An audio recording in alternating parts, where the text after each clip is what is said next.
Hi guys, welcome to the first MBA podcast. Today we have Saurabh Tiwari and he is from Mumbai itself. He is 499.36 percentile in MBA CET 2022 examination. So Saurabh, once again, congratulations for your score.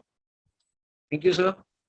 So before I start, Saurabh, want to know how this MBA CET idea came into the picture and your background, like which school, college and graduation में क्या आपका science commerce arts stream था? मैंने 12th science से किया sir, और मैंने उसके बाद इलेक्ट्रिकल इंजीनियरिंग ऑप्ट किया था।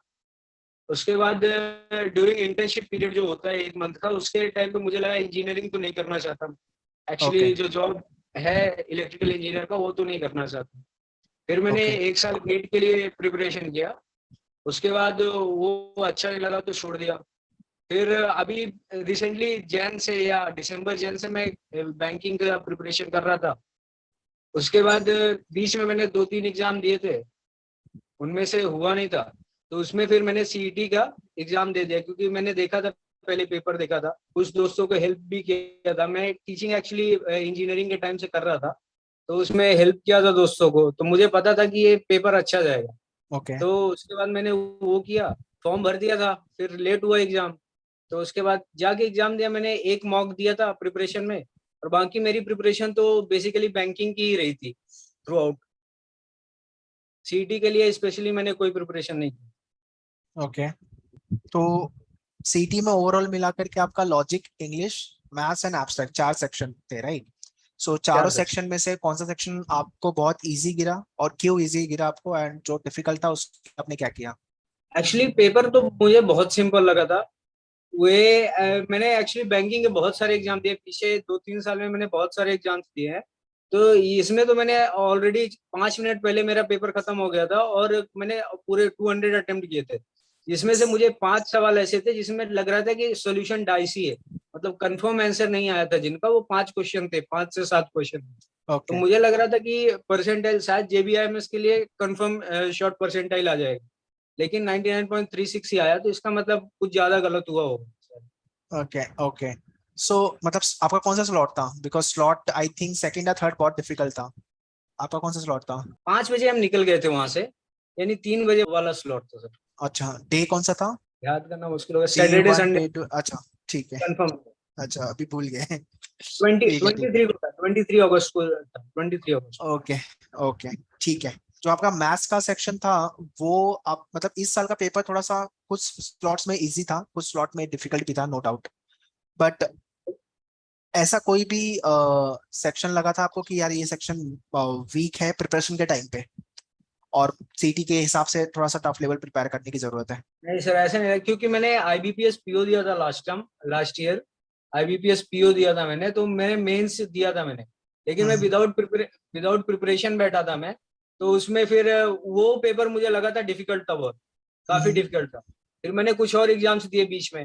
तो ये एमएससीटी का जो एग्जाम आया था वो बहुत इजी आता, शायद मुझे इजी वाला स्लॉट मिला, उसकी वजह से भी हो सकता है।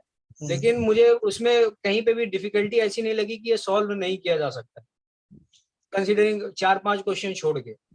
ओके। तो जो आपका इंजीनियरिंग बैकग्राउंड था, साइंस बैकग्राउंड, वो कितना हेल्पफुल था आपके एग्जाम के प्रिपरेशन को लेकर के? मैथमेटिक्स में पढ़ा रहा था काफी टाइम से, तो वो काफी हेल्पफुल था। और उसके बाद में फिर मैंने ये जो 5-6-8 महीने जो मैंने बैंकिंग के किए थे, प्रिपरेशन किया था, वो भी काफी हेल्पफुल था। ओके मैं ओके। बेसिकली मुझे लगता है क्योंकि बैंकिंग का ही मेनली वो बहुत इफेक्टफुल रहा, क्योंकि बैंकिंग का थोड़ा पेपर टफ आता है, और उस हिसाब से सीडी में थोड़ा बहुत हेल्प होता है actually।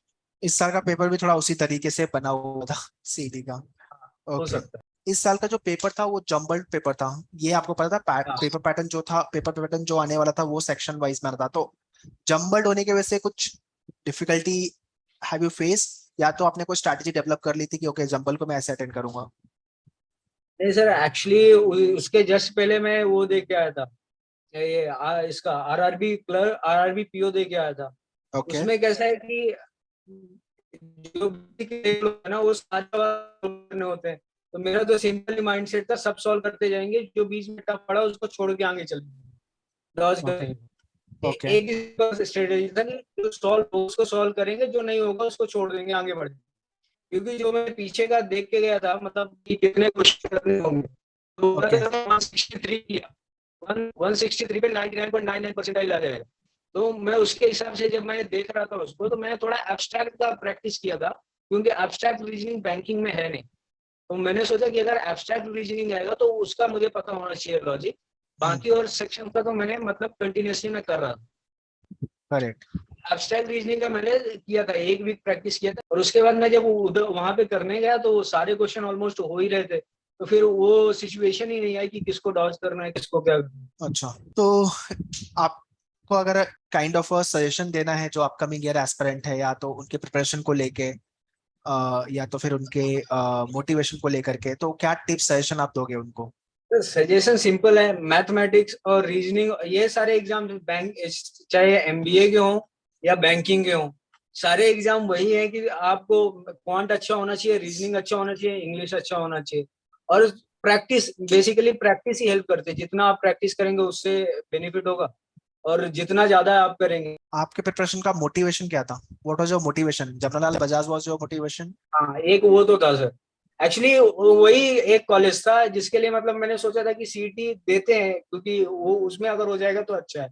नहीं तो मैं तो वैसे भी बैंकिंग एग्जाम के लिए फोकस कर रहा था, लेकिन अभी बीच में 2-3 एग्जाम दिए, वो सब हुआ नहीं उनमें, तो सोचा कि फिर एमबीए तो कर ही लेते हैं। वैसा वाला मैटर था ये, मतलब अच्छा। ये नहीं था ये नहीं था कि यही करना है, एमबीए ही करना है उसके लिए, लेकिन एग्जाम दे देते हैं।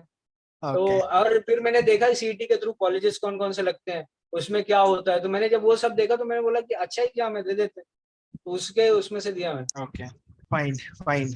So that's all, guys, in this podcast. I hope those who are targeting for MBA CET upcoming year 2023, 24, or 25, this podcast will help you that if you focus in terms of your preparation, if you have your motivation like the college, like the way Saurabh said, मेरा motivation general बचास था and all, then preparation by default आपकी होगी.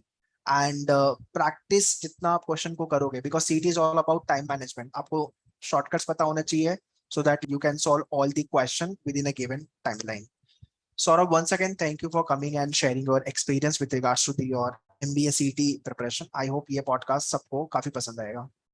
All the best. Thank you Yeah. For having me. चलो, bye bye.